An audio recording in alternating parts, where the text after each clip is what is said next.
ಜಾಸ್ತಿ ತಲೆ ಕೆಡಿಸ್ತಾರೆ. ಕವರ್ ಮಾಡ್ಕೊಂಡು ಕೂತೊಳ್ಳೆ, ಎಲ್ಲೂ ಗಾಳಿ ಹೋಯ್ತಾ ಇಲ್ಲ. ಅದರಲ್ಲೂ ಹೇರ್ ಫ್ರೀ ಬಿಟ್ಕೊಂಡು ಇಷ್ಟುದ್ದ ಹೇರ್ನ ಹಾಸ್ಪಿಟಲ್ ಬೆಡ್ ಥರ ಕಾಣಿಸ್ತಾ ಇಲ್ವಾ? 1 ಗಂಟೆಯಿಂದ ಹುಡುಕ್ತೋಳೆ ನನ್ನ ಯೂಟ್ಯೂಬ್ ಐಡಿನ. ನಾನು 1 ಕಿಲೋಮೀಟ್ರ್ 2 ಕಿಲೋಮೀಟ್ರ್ ಅಂತ ಅಂದ್ಕೊಂಡಿದ್ದೆ. ಅವನೊಂದು 16 ಕಿಲೋಮೀಟ್ರ್ ಇದೆ ಅಲ್ಲಿಂದ ಅಂತ.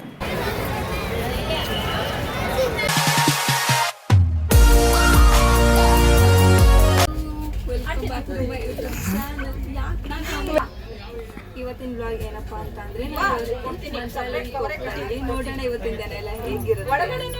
ನಮಗೆ 7:30 ಟ್ರೈನ್ ಇತ್ತು ಯಶವಂತಪುರದಿಂದ. ಜಸ್ಟ್ ಬಂದು ಹತ್ಕೊಂಡು ಓಡ್ತಾ ಇದೆ ಟ್ರೈನ್. ಈ ಜರ್ನಿ ತುಂಬ ಚೆನ್ನಾಗಿರುತ್ತೆ ಅಂತ ಭಾವಿಸ್ತಿದ್ದೀನಿ. ನೋಡೋಣ ಹೇಗಿರುತ್ತೆ ಅಂತ ಹೇಳಿ. ಫುಲ್ ನೀಟಾಗಿ ಹೊಚ್ಕೊ, ಗಾಳಿ ಬರ್ತದೆ. ಚಳಿ ಚಳಿ ಚಳಿ ನೋಡಿ ಹೆಂಗೆ ಕವರ್ ಮಾಡ್ಕೊಂಡು ಕೂತೊಳ್ಳೆ, ಎಲ್ಲೂ ಗಾಳಿ ಹೋಯ್ತಾ ಇಲ್ಲ.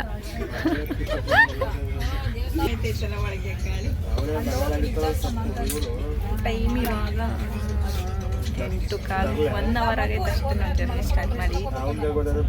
ಅಂದರೆ ಚಳಿ ಚಳಿ ಹೊಡಿತೈತೆ ಚೆನ್ನಾಗಿ. ನೋಡೋದ 1 ಅವರಿಂದ ನಾನ್ ಸ್ಟಾಪ್ ಅದು ಇದು ತಿನ್ಕೊಂಡೇ ಇದ್ದೀವಿ ನಾವಂತೂ. ಈ ಚುರ್ಮುರಿ ಅವನು ಎಕ್ಸ್ಟ್ರಾ ಸ್ಪೂನ್ ಕೊಡು ಅಂದರೂ ಕೊಡಲಿಲ್ಲ, ಒಂದೇ ಒಂದು ಕೊಟ್ಬಿಟ್ಟು ಓಡೋಗ್ಬಿಟ್ಟ. ಹಾಸ್ಪಿಟಲ್ ಬೆಡ್ ಥರ ಕಾಣಿಸ್ತಾ ಇಲ್ವಾ? ಬೆಡ್ ರೆಡಿ ಆಯಿತು ನಂದು. ಹಾಸ್ಪಿಟಲ್ ಬೆಡ್ಡ ಅಂತ ಕೇಳಿಬಿಡಿ ಮತ್ತೆ. ಅವರೇ ಕೊಟ್ಟವರೆಲ್ಲನೂ, ಪಿಲ್ಲೋ ಬೆಡ್ಶೀಟು ಎಲ್ಲ ಕೊಟ್ಟಿದ್ದಾರೆ. ಇದು ನವಿಲ ಗರಿ ಅಂತೆ, ಇದು ನವಿಲಂತೆ. ನವಿಲ ಗರಿ ನೋಡಿ ಎಷ್ಟೈತೆ. ಬತ್ತೀಯಾ? ಸರಿ ಹೋಗ್ಬಾ. ಸಿಕ್ತಾ ನಂದು ಐಡಿ? ಸಿಕ್ತಾ ಐಡಿ? ಇನ್ನೂ ಹುಡುಕ್ತಾನೆ ಇದೆಯಾ? ತಗೋಬಾ, ಇಲ್ಲಿ ನಾನು ಸರ್ಚ್ ಮಾಡ್ತೀನಿ. ಇವಳು 1 ಗಂಟೆಯಿಂದ ಹುಡುಕ್ತವಳೆ ನನ್ನ ಯೂಟ್ಯೂಬ್ ಐಡಿನ. ಇಲ್ಲ ಕಣ, ಕುತ್ಕೋ. 1 ಗಂಟೆ ಆದರೂ ಸಿಕ್ಕಿಲ್ಲ, ಅದಕ್ಕೆ ನಾನೇ ಕರೆದೆ ಟೈಪ್ ಮಾಡ್ತೀನಿ ಅಂತ. ಆಯಿತು, ಕೊಡಿಲಿ.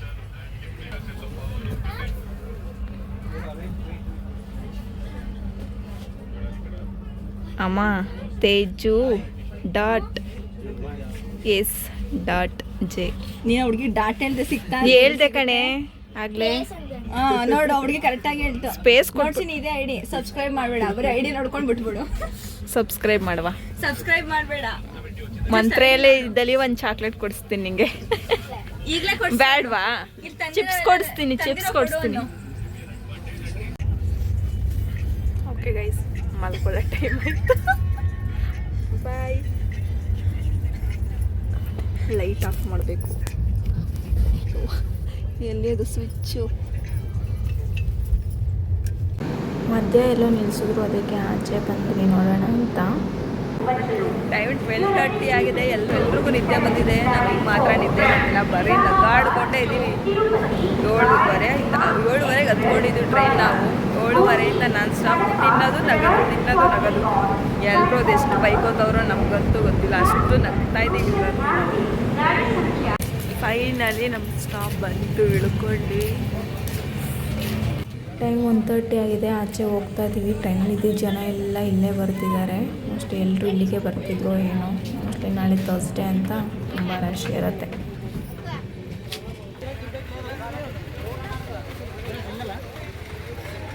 ಅಲ್ಲಿ ರೂಮ್ ಹತ್ರ ಬಂದ್ವಿ. ಆಟೋದನ್ನು ಕರ್ಕೊಂಡು ಹೋಗ್ತೀನಿ ಅಂತ 16 ಕಿಲೋಮೀಟ್ರ್ ಕರ್ಕೊಂಡು ಬಂದಿದ್ದಾನೆ. ಆ ರೈಲ್ವೆ ಸ್ಟೇಷನಿಂದ ಟೆಂಪಲ್ ಹತ್ರಕ್ಕೆ 16 ಕಿಲೋಮೀಟ್ರಿಗೆ.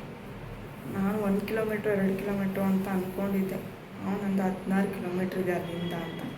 ಬರೋ ಅಷ್ಟರಲ್ಲಿ ಸಾಕಾಯಿತು. ಅಲ್ಲಿ ಟ್ರೈನಲ್ಲಿ ಅಂತೂ ಲಾಸ್ಟ್ 20 ಮಿನಿಟಲ್ಲಿ ಮಲ್ಕೊಳ್ಳೋಣ ಅಂತ ಮಲ್ಕೊಂಡಿದ್ವಿ. ಈ ಟ್ರೈನ್ ಡ್ರೈವರ್ಗೆ ಹೊಟ್ಟೆ ಕಿಚ್ಚು ಬಂತೋ ಏನೋ, 20 ಮಿನಿಟಲ್ಲೇ ನಮ್ಮನ್ನ ತೊಗೊಂಡು ಬಂದು ಸ್ಟಾಪಾಗಿ ನಿಲ್ಲಿಸ್ಬಿಟ್ಟ. ಅಲ್ಲಿಂದ ಆಟೋ ಹತ್ಕೊಂಡು ಜಸ್ಟ್ ಬಂದ್ವಿ. ಇವಾಗ ಕಣ್ಣು ತುಂಬ ಸಣ್ಣ ಆಗ್ತಿದೆ ನಂದು, ಅಷ್ಟು ನಿದ್ದೆ ಬರ್ತಿದೆ. ಮಲ್ಕೊಳ್ಳೋಣ, ಬೆಳಗ್ಗೆಗೆ ಸಿಗೋಣ. ಬಾಯ್. ಬೆಳಗ್ಗೆ ರೆಡಿಯಾಗಿ ಬರ್ತೀವಿ. Good night. ರೆಡಿಯಾಗಿ ಬೆಳಗ್ಗೆನೇ ಬೇಗ ಎದ್ದು ರೆಡಿಯಾಗಿ ಟೆಂಪಲ್ ಹೊಡ್ತಾ ಇದ್ವಿ. ಅಂತೂ ರೆಡಿಯಲ್ಲಾಗಿ ಹೂವು ಮಾಡ್ಕೊಂಡಿದ್ವಿ ಮಲ್ಲಿಗೆ ಹೂವು.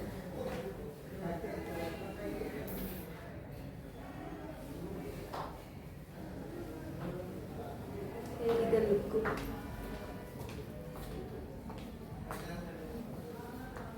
ಹೋಗ್ತಾಯಿದ್ದೀವಿ ಇವಾಗ ಟೆಂಪಲ್ಗೆ.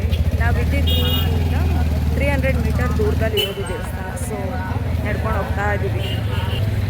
ಮಲ್ಲಿಗೆ ಹೂವು ಮಡಿಬೇಕಂತ ಆ್ಯಕ್ಚುಲಿ ತುಂಬ ಇಷ್ಟ ಆಗಿ ಇಷ್ಟಪಟ್ಟು ತೊಗೊಂಡು ಮಲ್ಲಿಗೆ ಹೂವು ಮಾಡ್ಕೊಂಡ್ವಿ.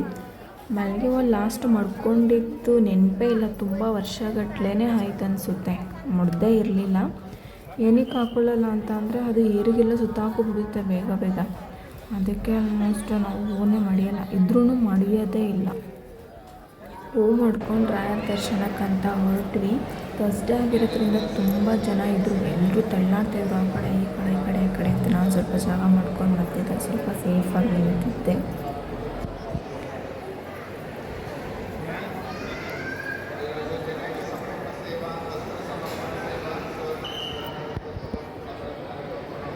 ಅಲ್ಲಿಂದ ಏರ್ ಪಿನ್ ಥರದ್ದು ಮಾಡ್ತೋದ್ವಿ. ಹಾಗಾಗಿ ನಾನು ಸೇಫ್ಟಿ ಪಿನ್ನಲ್ಲಿ ಹೂವು ಮಾಡ್ಕೊಂಡಿದ್ದೆ. ಅದು ಬಿದ್ದೋಗ್ತಾನೆ ಇತ್ತು ಪ್ರತಿ ಸಲ. ಅದಕ್ಕೆ ತೆಗೆದು ಕೈಯಲ್ಲಿ ಹಿಡ್ಕೊಂಡು ಒಡ್ಡಾಡ್ತಾಯಿದ್ದೆ ನಾನು. ಅಂತೂ ಇಂತೂ ರಾಯರ ದರ್ಶನ ಆಯಿತು.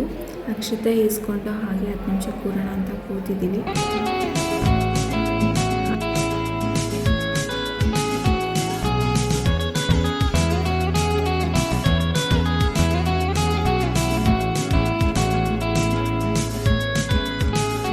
I need an intervention, divine intervention, you know. Only in my crucial moment. ಎಷ್ಟೊತ್ತಿಗೆ ಸೀರೆ ಬಿಚ್ಚಾಕ್ ಬಿಡೋಣ ಅಂತ ಅನಿಸ್ತಿತ್ತು. ಅಷ್ಟು ಶೆಕೆ ಇಲ್ಲಿ ಆಗ್ತಾನೇ ಇಲ್ಲ ನನಗಂತೂ. ಅದರಲ್ಲೂ ಹೇರ್ ಫ್ರೀ ಬಿಟ್ಕೊಂಡು ಇಷ್ಟುದ್ದ ಹೇರ್ನ ಓಕೆ ತುಂಬ ಶೆಕೆ ಇಲ್ಲಿ ಆಗ್ತಾಯಿಲ್ಲ ನನಗಂತೂ. ತಡ್ಕೊಳಕ್ಕೆ ಆಗ್ತಾಯಿಲ್ಲ. ಅನ್ಕೋತಿದ್ದೆ ಬ್ಯಾಂಗ್ಳೂರಲ್ಲಿ ತುಂಬ ಶೆಕೆ ಇದೆ ಇವಾಗ ಅಂತ. ಬ್ಯಾಂಗ್ಳೂರ್ದು ಏನೂ ಅಲ್ಲ, ಇಲ್ಲಿ ಇನ್ನೂ ಶೆಕೆ ಡಬ್ಬಲ್ ಇದೆ, ಡಬ್ಬಲ್. ನನಗಂತೂ ಹಾಗೆ ಅನಿಸ್ತದೆ, ಸಿಕ್ಕಾಪಟ್ಟೆ ಶೆಕೆ. ಕ್ಯಾಮ್ರಾ ಇಲ್ಲ ನನಗಂತೂ ಏನೋ ಗೊತ್ತಾಗ್ತದೆ. ಓಕೆ, ಏನೂ ತಿಂಡಿ ತಿಂದಿಲ್ಲ. ದರ್ಶನ ಎಲ್ಲ ಮುಗಿಸ್ಕೊಂಡು ಬಂದು ಡ್ರೆಸ್ ಎಲ್ಲ ಚೇಂಜ್ ಮಾಡಿ ಈಗ ಏನಾದರೂ ತಿನ್ನಬೇಕು. ಸಿಕ್ಕಾಪಟ್ಟೆ ಹೊಟ್ಟೆ ಸಿಗ್ತದೆ. ಸೊ ಏನಾದರೂ ತಿನ್ನಕ್ಕೆ ಹೋಗ್ತಾಯಿದ್ದೀವಿ. ತಿಂದುಬಿಟ್ಟು ಬೇರೆ ಎಲ್ಲಾದರೂ ಇಲ್ಲಿ ನಿಯರ್ ಬೈ ಪ್ಲೇಸಸ್ ಇದೆ ಅಂತ ಹೇಳಿದ್ದಾರೆ. ಸೊ ಅಲ್ಲೆಲ್ಲ ನೋಡೋಕ್ಕಂತ ಹೋಗಬೇಕು. ಸೊ ತಿಂಡಿಗೆ ಹೋಗೋಣ.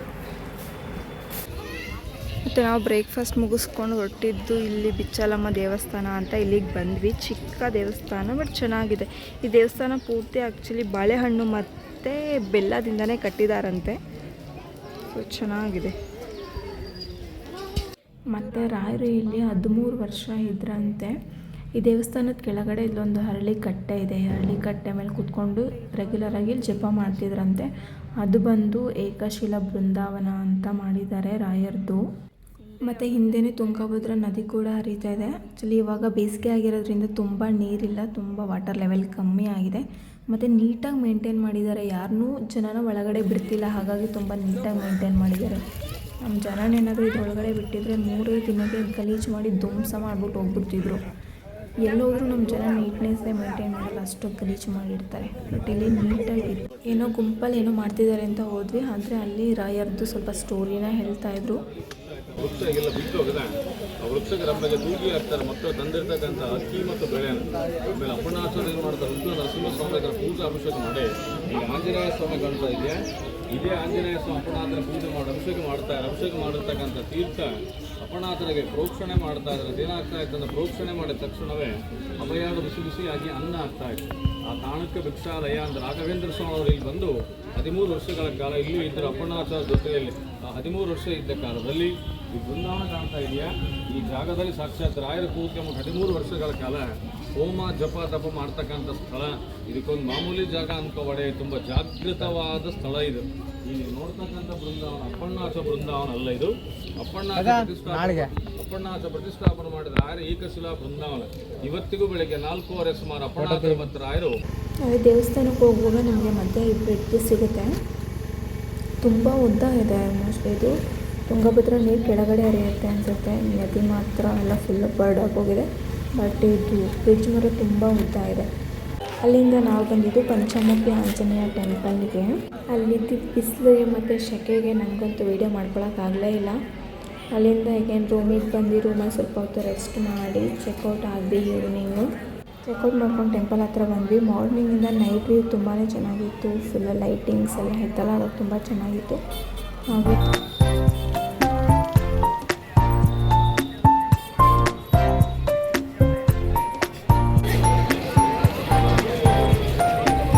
ಊಟಕ್ಕೆ ಎಲ್ಲಿ ಸ್ಟಾಪ್ ಕೊಡ್ತೀರಾ ಸರ್? ಗುತ್ತಿ ಎಲ್ಲ ಐತೆ?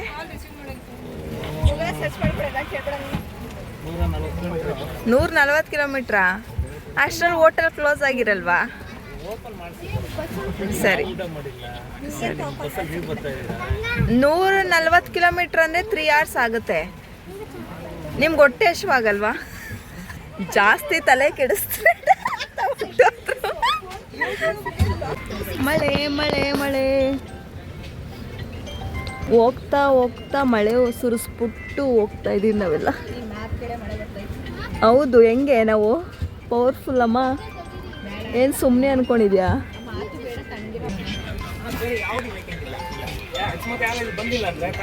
ಮುಗೀತು ಮಂತ್ರಾಲಯ ಟ್ರಿಪ್ಪು ಮುಗೀತು. ಊರ ಕಡೆಗೆ ಹೋಗ್ತಾ ಇದ್ದೀವಿ. ನೈಟೆಲ್ಲ ಜರ್ನಿ ಮಾಡಿಕೊಂಡು ಬೆಳಿಗ್ಗೆ 4:30 ಮೆಜೆಸ್ಟಿಕ್ಕಾಗಿ ಬಂದು ಇಳ್ಕೊತಿದ್ದೀವಿ. ಇವಾಗ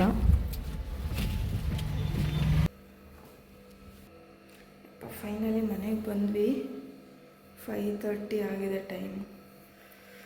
ಹೋಗುವಾಗ ಏನೋ ಅನಿಸ್ಲಿಲ್ಲ, ಟ್ರೈನಲ್ಲಿ ಹೋದ್ವಿ. ಬರುವಾಗ ಬಸ್ಸು, ಅಪ್ಪ ಯಾರು ಬಸ್ಸಿಗಂತೂ ಹೋಗಲೇಬೇಡಿ, ಬಸ್ ಅಂತೂ ಟ್ರೈಯೇ ಮಾಡಬೇಡಿ. ನಮ್ಗೆ ಹೋಗುವಾಗ ಆ್ಯಕ್ಚುಲಿ ಟ್ರೈನ್ ಏನೋ ಸಿಕ್ತು, ಬಟ್ ರಿಟರ್ನ್ ಟಿಕೆಟ್ ಸಿಗಲಿಲ್ಲ ಬರೋದಕ್ಕೆ. ಆಲ್ಮೋಸ್ಟ್ 10 ಡೇಸಿಂದ ಚೆಕ್ ಮಾಡ್ತಾನೆ ಇದ್ವಿ, ಎವ್ರಿ ಡೇ ಅದು ಸಿಗಲಿಲ್ಲ. ಸೊ ಅದಕ್ಕೆ ಬಸ್ನೇ ಬುಕ್ ಮಾಡ್ಕೊಂಡು ಬಂದ್ವಿ. ಆಗಲ್ಲ ಬಸ್ಸಲ್ಲಂತೂ ಸಿಕ್ಕಾಪಟ್ಟೆ. ಯಾವ್ಯಾವ ಆಂಗಲಲ್ಲೆಲ್ಲ ಕೂತ್ಕೋಬೋದು, ಆ ಆಂಗಲಲ್ಲೆಲ್ಲ ಕೂತ್ಕೊಂಡು ಟ್ರೈ ಮಾಡಿದ್ದೀವಿ. ಸಿಕ್ಕಾಪಟ್ಟೆ ಕಷ್ಟ ಆಯಿತು ಬರೋದಕ್ಕಂತೂ. 8 hours ಜರ್ನಿ, ಹಬ್ಬ ಆಗಲ್ಲ ಕಷ್ಟ. ಸೊ ನೆಕ್ಸ್ಟ್ ಯಾರಾದರೂ ಹೋಗೋರಿದ್ರೆ ಟ್ರೈನಲ್ಲೇ ಹೋಗಿ. ಆಲ್ಮೋಸ್ಟು ಬಸ್ಗಂತೂ ಹೋಗಲೇಬೇಡಿ. ಸ್ವಲ್ಪ ಟೈಮ್ ಮಲ್ಕೊಂಡು ಇದ್ಬಿಟ್ಟು ಮತ್ತು ಆಫೀಸಿಗೆ ಹೋಗಬೇಕು. ಸೊ ನಾನು ಈ ವಿಡಿಯೋ ಇಲ್ಲಿಗೆ ಎಂಡ್ ಮಾಡ್ತಿದ್ದೀನಿ. ಸೊ ಇಷ್ಟ ಆಗಿದ್ದರೆ ಲೈಕ್ ಮಾಡಿ, ಶೇರ್ ಮಾಡಿ, ಸಬ್ಸ್ಕ್ರೈಬ್ ಮಾಡೋದು ಮಾತ್ರ ಮರಿಬೇಡಿ. ಸೊ ಮತ್ತೆ ಮುಂದಿನ ವಿಡಿಯೋದಲ್ಲಿ ಸಿಗುವ. ಅಲ್ಲಿವರೆಗೂ ಬಾಯ್.